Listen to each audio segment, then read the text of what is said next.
সুপ্রভাত। সবাইকে আন্তরিক ভালোবাসা, শুভেচ্ছা, অভিনন্দন, সালাম ও নমস্কার।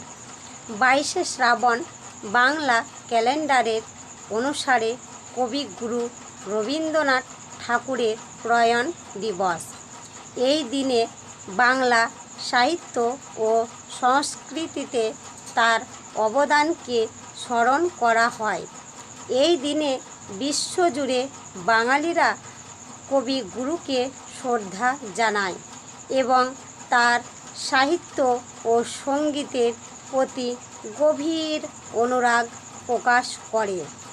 22শে শ্রাবণ বাংলা 1348 সালের এই দিনের 7 আগস্ট 1941 সালে কলকাতার জোড়াসাঁকো ঠাকুর বাড়িতে রবীন্দ্রনাথ ঠাকুর পরলোক গমন করেন।